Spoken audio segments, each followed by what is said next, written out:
táticas tentativas. Para derrubar uma pessoa espiritual, eles farão questão de primeiro enfraquecê-la. Ele simplesmente ficará cansado, exausto e não orará antes de dormir. E eles vão tentar a pessoa a cometer pecado. Eles vão empurrar a pessoa para beber. Algumas pessoas vão entrar em uma cervejaria. Elas só tomam uma garrafa de bebida, mas você as vê mais embriagadas do que o resto das pessoas. Essa garrafa que você bebe não é uma garrafa. Está lá um agente que vai pegar todas as bebidas que os outros estão bebendo e colocar na barriga dessa pessoa. Nesse estado, ele comete pecado. Ele foi contra o seu Deus. Ou eles vão induzi-lo a blasfemar contra Deus, ou fazer com que você desenvolva um grande senso de orgulho de si mesmo. Eles trarão algumas damas ao seu redor para manipulá-lo, para seduzi-lo. De onde vêm as meninas? A gentil senhora que entra em seu escritório. Quem é ela? Gradualmente ela começa a controlar você. Você se sente seduzido. Você sai e relaxa. Antes de você voltar, o que ela fez em seu escritório? Você será forçado a trancar o escritório, então comete fornicação ou imoralidade em seu escritório e diz que ninguém está vendo você. Se você fecha todo o escritório, você fecha os olhos de Deus? O poder do monitoramento.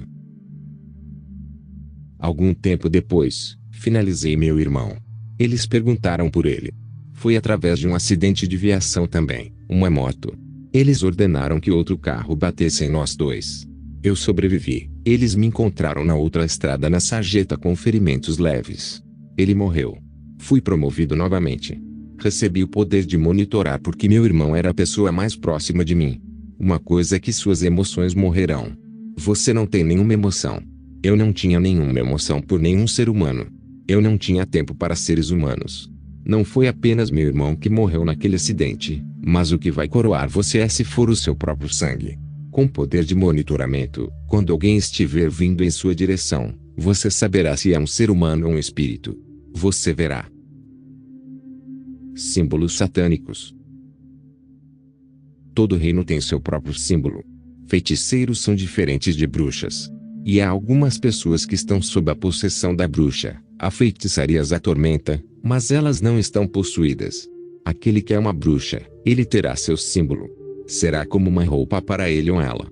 Se for um feiticeiro, o símbolo estará em seu rosto. Para alguns, você os verá fisicamente andando com os pés, mas eles não estão. Eles estão flutuando. O que quer que você veja do seu reino, você seria capaz de entender. Quando uma pessoa está sob tormento de feitiçaria, você como um espírito familiar não vai lá, porque alguém está cuidando dela.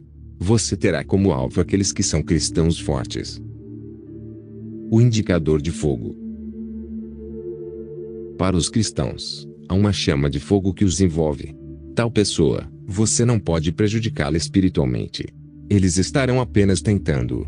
Quando ele cai nessa tentação, esse é o ponto de penetração. O fogo reduz. Gradualmente, eles irão reduzi-lo até que fique vazio, e é quando eles agora atacam. Mesmo se você for forte, você será tentado.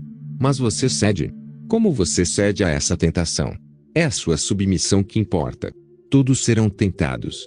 Enquanto você estiver nesta carne, você será tentado. A diferença é que Deus providenciará um escape para você se você for cristão. Todo cristão é igual, somos apenas nós que os chamamos de nomes, como pastor. Mas a chama do fogo em cada corpo é bem diferente. Para algumas pessoas, está apenas em suas cabeças, não em seus corpos. Como eles não estão espiritualmente alertas, você pode atacá-lo. Eles são cristãos confessos, mas não de coração. Eles podem acreditar, mas não estão prontos para crescer. Você pode ver pelo fogo o nível de compromisso das pessoas com Cristo. Eles não enviarão alguém que é inferior em nosso reino para uma grande chama. Existem alguns conjuntos de pessoas que eles enviam, nível a nível. Existem níveis no cristianismo, existem níveis no mundo espiritual. Tudo o que você está vendo no cristianismo está acontecendo no mundo espiritual, no reino de Jesus. Mas em nosso mundo espiritual oculto, eles não chamam o nome de Jesus Cristo. Nós dizemos, os filhos daquele homem. Não estamos acostumados com isso. Não é algo que você chama lá. O espírito do dinheiro. Eu estava no terceiro nível então. O quarto nível era meu pai. Foi quando meu pai estava envolvido. Imediatamente o acidente acontece. Você é colocado em coma, levado para o seu lugar e é aí que eles lhe dão a nova missão. Mas eles vão te dar um intervalo, um período para que as pessoas não desconfiem. Meu pai também se envolveu em um acidente. Eu ia comemorar meu aniversário, e o convenci a viajar comigo. Tivemos um acidente. Entrei em coma, ele morreu. Foi-me então dado o espírito das finanças, dinheiro. Quando suas finanças são adulteradas, sua alegria será perdida. Eles querem comer a sua alegria. Mesmo se você for um cristão forte ou um pastor poderoso, quando suas finanças forem adulteradas, você será afetado. Então eu tinha o poder de mexer nas finanças de outras pessoas e causar o colapso dos negócios. Quando você vê as pessoas ganhando dinheiro, e elas ficam orgulhosas, esse também é o espírito do dinheiro em ação. Mexendo com o destino. Existem algumas crianças destinadas cuja alegria eles querem acabar. Nem todo mundo está destinado. Cada criança tem seu próprio destino, mas algumas pessoas são mais poderosas que outras. Esses são os nossos alvos. No poder do monitoramento, você vê essas pessoas, a glória é nelas. A glória é como uma estrela. Quanto mais brilhante a estrela, maior o destino. Quando você tem uma lâmpada fora de um complexo, você verá moscas e insetos voando à distância, para chegar à luz. Se a luz não estiver quente, os insetos a cobrirão e tudo ficará escuro. Mas se a luz tiver calor, os insetos morrerão. Isso é exatamente o que acontece com toda criança destinada. Quando você é um cristão, você tem o fogo, essa é a diferença. Portanto, se você não é cristão e é um filho destinado, o destino será coberto. Eles não cumprirão seu destino. Temos vários tipos de líderes. Algumas pessoas podem ser líderes em sua própria família. Libertação para sua própria família financeira ou moralmente. Elas estão destinadas. Mas eles podem reduzi-lo, se os insetos cobrirem sua luz. É por isso que você vê alguns líderes depois de terem subido ao topo, ou estarem em uma grande posição, no final de seu trabalho ou mandato em seu escritório, o que eles adquiriram ou o que eles têm para mostrar. Eles ainda podem chegar a essa posição, mas não conseguem nada tangível porque a luz foi coberta. A luz quer irromper, mas foi amortecida. Ao final de seu mandato, pergunte a ele, o que você adquiriu? Qual é o seu legado? Não haverá nada para escrever. A viagem para a libertação. Entrei na igreja no domingo de manhã para ser entregue. A atmosfera não era propícia aos demônios que residiam em mim. Eles estavam tentando me tirar da área. Quando eles observarem que a área em que você está não é propício, eles virão até você para tirá-lo.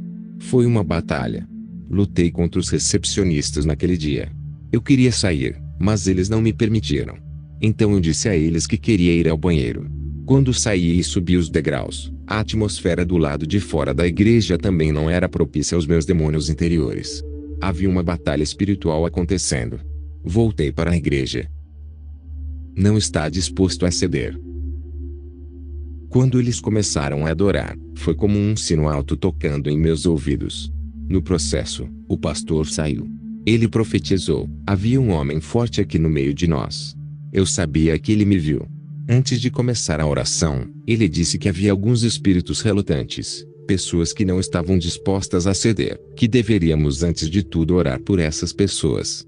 Quando a oração começou, era como se um fogo estivesse queimando ao meu redor. Eu não sabia quando saí. Acabei de me encontrar fora da minha cadeira. Era como quando você joga alguém no óleo quente.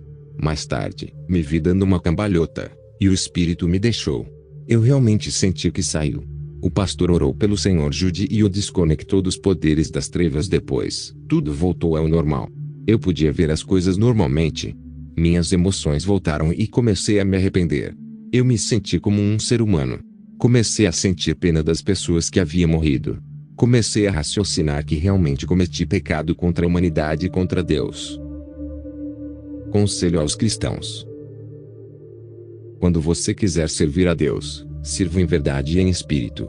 Se posso citar corretamente, busque primeiro o reino de Deus e sua justiça. Esqueça outras coisas. Sua mentalidade deve ser primeiro o reino de Deus. O reino de Deus não é por aparências físicas. Está em sua mente interior, seu ser espiritual. Como você fortalece o seu ser espiritual? Vivendo em retidão, em verdade. Que o seu sim seja o seu sim, deixe o seu não ser o seu não. sinceridade, honestidade, genuinidade. Tenha um compromisso com Deus. Além disso, o que o capacita como cristão é o nome de Jesus Cristo. Não só Jesus, mas Jesus Cristo. Conclua com esse nome Cristo. Quando você viaja por todo o mundo, você vê algumas pessoas carregando Jesus, mas ninguém jamais levou Cristo. Pois Deus exaltou altamente seu nome, e deu a ele o nome acima de qualquer outro nome, e todo joelho se dobrará a esse nome. O segundo é o sangue de Jesus Cristo. Sem voltar. Imediatamente após minha libertação, recebi algumas canções inspiradoras. Na segunda-feira após minha libertação, fui para a montanha de oração. Eu não sabia rezar. Eu nunca orei, eu nunca li a Bíblia. Encontrei o evangelista lá e perguntei a ele, como faço para orar? O que vou dizer? Ele me disse, antes de tudo, agradeça a Deus por salvá-lo e libertá-lo. Você pode começar cantando. Eu perguntei a ele, qual música devo cantar? Devo cantar Reggae on Disco? Ele disse, apenas abra seu coração ao Espírito Santo. Senti algo como água fria derramar na minha cabeça. Eu senti frio. As músicas começaram a vir para mim. Comecei a me ver agradecendo a Deus. Eu experimentei alegria, paz e conforto em mim. A canção que me veio dizia, decidi seguir Jesus sem volta. Tomei minha decisão de seguir a Cristo, não vou mais voltar. O Senhor Jude ficou na igreja por mais de um mês para receber a palavra de Deus e aprender seus caminhos. Após sua reabilitação e reforma, ele recebeu 200 mil nairas, para recomeçar sua vida no fundamento certo, com Deus Todo-Poderoso.